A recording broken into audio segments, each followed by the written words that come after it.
భావజాల నియంత్రణలో ఉంటారు. కట్టుబాట్లు, ఆచారాలు, సాంప్రదాయాలు కుటుంబాల నుంచి, కుటుంబంలోని ఇతరుల నుంచి, ఉపాధ్యాయుల నుంచి సంప్రదాయం కింద వచ్చేటటువంటి అనేక అంశాల ద్వారా మనిషి ప్రభావితమవుతాడు. ఎక్కువ మంది ఆ విధంగా ప్రభావితమవుతారు. ఇందాక మనం అనుకున్నట్టు వరకట్నం లాంటి సమస్య చట్టం ద్వారా పరిష్కారం కాదు అని అన్నాక, అవినీతి లాంటి చట్టం పరిష్కరించలేదు అన్నాక, ఇలాంటి సమస్యలను పరిష్కరించాల్సింది భావజాలం దగ్గరే పరిష్కరించాలా.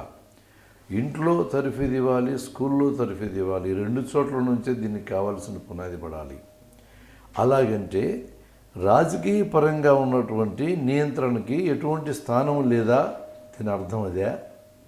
అది కాదు అర్థం. ఎందుకంటే రాజకీయ నియంత్రణ కూడా సమాజంలో చాలా కీలకమైంది. ఎందుకు కీలకమైంది అంటున్నానంటే, ఒక వ్యక్తి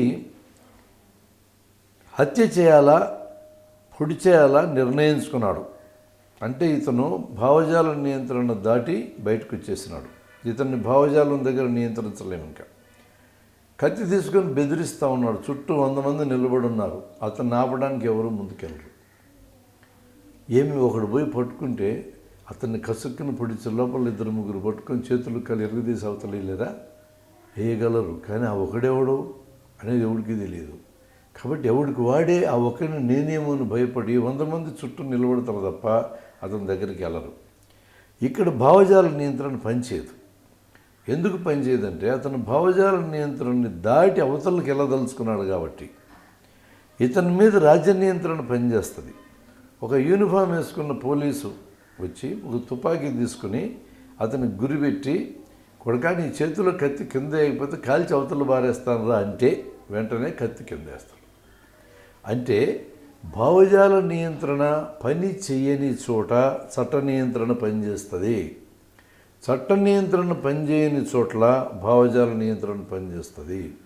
ఈ రెండు నియంత్రణలో ఒకదానికొకటి తోడ్పడేవే కానీ ఒకదానికొకటి వ్యతిరేకమైనవి కావు.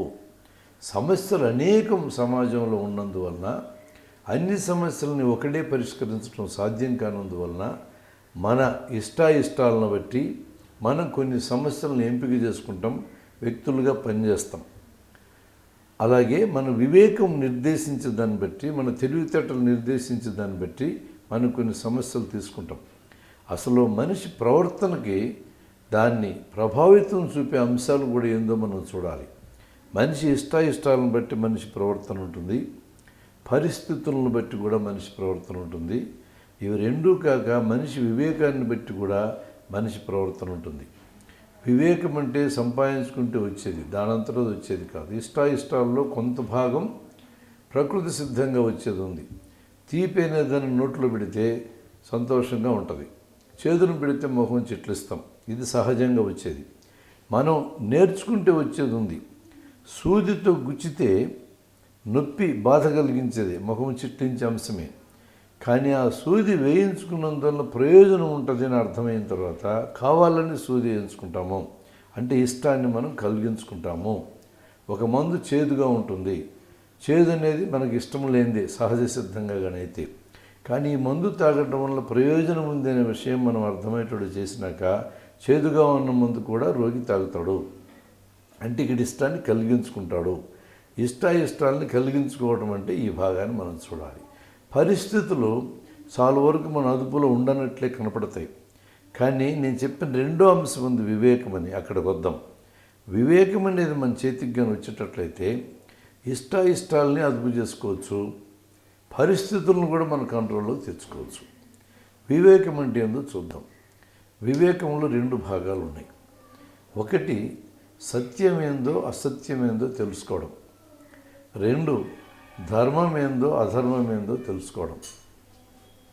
సత్యము అని అంటే మనకి జ్ఞానేంద్రియాలు ఉన్నాయి. కన్ను, ముక్కు, చెవి, నాలుక, చర్మం. ఈ జ్ఞానేంద్రియాల ద్వారా బయట నుంచి సమాచారం మన మెదడులోకి చేరుతుంది. అలా సమాచారాన్ని చేర్చేవి కాబట్టే ఆ కలిగే దాని పేరు జ్ఞానం అంటున్నాం. జ్ఞానాన్ని కలిగించేవి కాబట్టి వాటికి జ్ఞానేంద్రియాలని పేరు పెట్టాం. కలిగిన జ్ఞానం తప్ప ఉప్ప అంటే సరైనదా కాదా, అనేది మనిషి తెలుసుకోవాల్సిన అవసరం ఉంది. ఎండమావి ఉందనుకోండి, అందులో నీళ్లు ఉన్నట్టు కనపడుతుంది మనకి. నీళ్ళు ఉన్నాయా అని అడిగితే లేవు అని మనం ఇప్పుడు చెప్తాం. కానీ మొట్టమొదటి వ్యక్తికి ఎండమావి కనపడ్డప్పుడు వాడి సమస్య ఏంటి? పోయినాడు, నీళ్ళు ఉన్నాయనుకొని పోయినాడు, కనపడలే. మరొక చోటకి మళ్ళీ వెళ్ళాడు, ఇంకో చోటకి ఎండమావి జరిగిపోయినట్టు కనపడ్డది, అక్కడికి కూడా బిందె తీసుకొని పోయినాడు, కనపడలా. ఎండమావిలో నీళ్లు లేవు అనేది సత్యం. ఈ సత్యాన్ని తెలుసుకోవడం మనిషికి జీవిత అవసరం. సత్యాన్వేషణ జీవిత అవసరము. సత్యాన్ని తెలుసుకోకపోతే జీవితం కొనసాగదు. ఎండమావిలో నీళ్లు ఉన్నాయనుకొని బిందెత్తుకొని తిరగటంగా చేస్తాడు అతను. అలాంటివే అనేక విషయాలు కూడా. సత్యం అంటే దానికి ఉన్న అర్థం ఏంటంటే, సత్యం సార్వత్రికం, సార్వత్రై. ఎవరికైనా ఎక్కడైనా ఎప్పుడైనా ఒకే రకంగా కనపడితే దాని పేరు సత్యం అంటాం. మరలా ఎప్పుడైనా అనే మాటకు చాలా విలువ ఉన్నది. నిన్నైనా, ఈరోజైనా, రేపైనా అనేది. అందుకని అక్కడ సత్యం త్రికాల బాధితం అని కూడా చెప్పారు.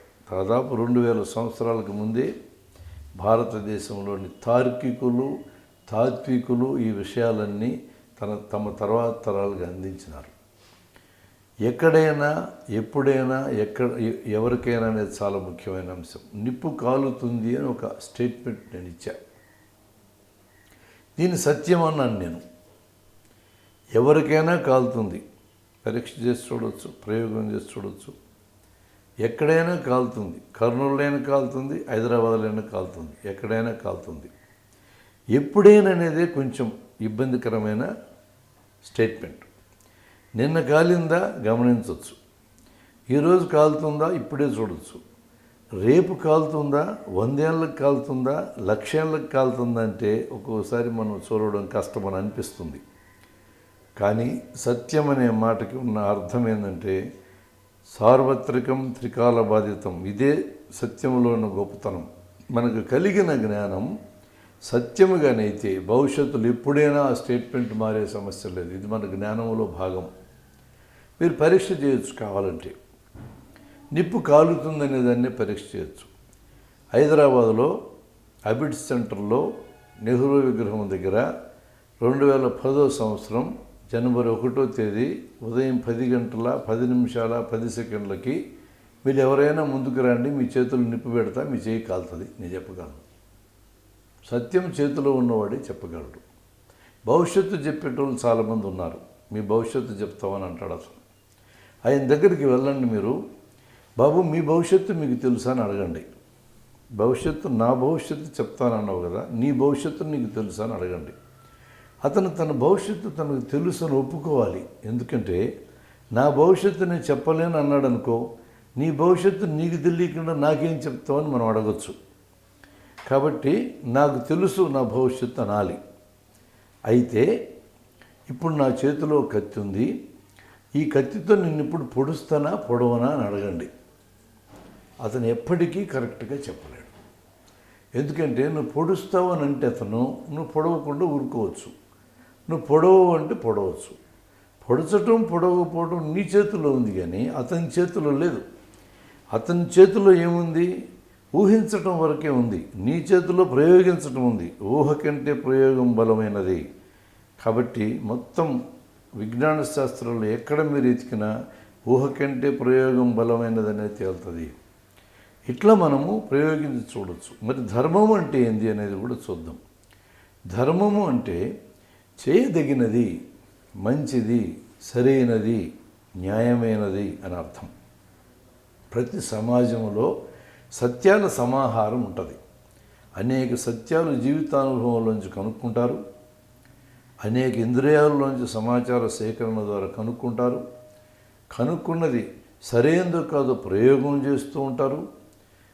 ఒక ప్రయోగంతో సరైనదో కాదో తెలకపోతే మరీ ప్రయోగం చేస్తూ ఉంటారు.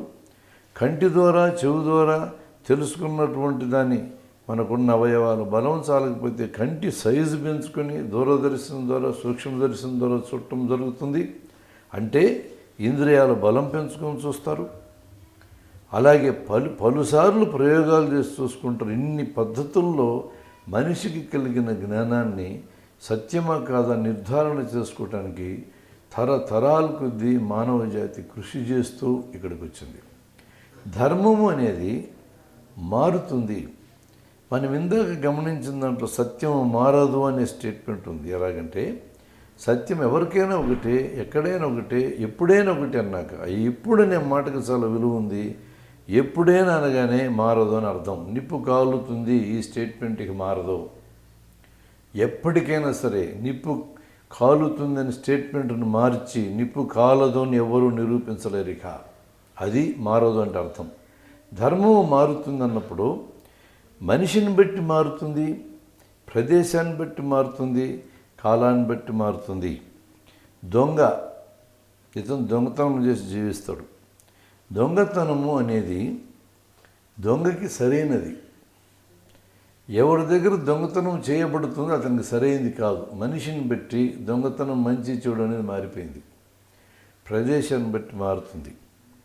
అమెరికాలో సాయంత్రం అయ్యేటప్పటికి భార్యాభర్త ఇద్దరు చెరుకు పెగ్గు ఆల్కహాల్ పోసుకుని తాగటం అనేది అక్కడ సరైంది. మన దేశంలో ఇద్దరు ఎదురెదురు కూర్చొని ఆల్కహాల్ పోసుకొని తాగటం సరైంది కాదు. కాబట్టి అక్కడ ధర్మము, ఇక్కడ ధర్మము కాదు. కాలాన్ని బట్టి మారుతుంది. మహమ్మద్ గారు జీవించిన కాలంలో మత యుద్ధాలు జరిగి మగవాళ్ళు అనేక మంది చనిపోతే ఒక్కొక్క మగవాడు 3-4 స్త్రీలను పెళ్లి చేసుకోవచ్చు, ఇది ధర్మం అని చెప్పాడు. ఈరోజు ఇది ధర్మం కాదు. ఎందుకంటే 1000 మంది మగవాళ్ళకి 923 ఆడవాళ్ళు ఉన్న ఈ కాలంలో ఒక్కొక్క మగవాడికి ఒక్కొక్క భార్య కూడా దొరికే అవకాశం లేనప్పుడు ఒక్కొక్కరు 3-4 చేసుకోవటం అనేది ఈ కాలానికి ధర్మం కాదు. కాబట్టి ఏం తెలియదు మనకి? సత్యము మనిషిని బట్టి, ప్రదేశాన్ని బట్టి, కాలాన్ని బట్టి మారదని తేలింది. ధర్మము మనిషిని బట్టి, ప్రదేశాన్ని బట్టి, కాలాన్ని బట్టి మారుతుందని తేలింది.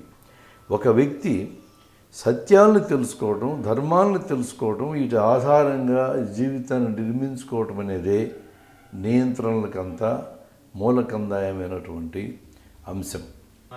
ఇన్ని విషయాలు తెలిసినా కూడా చాలాసార్లు మనం ఏం చూస్తామంటే కొద్దిమంది వైద్యులు చోట కలిసి మాట్లాడుకునేప్పుడు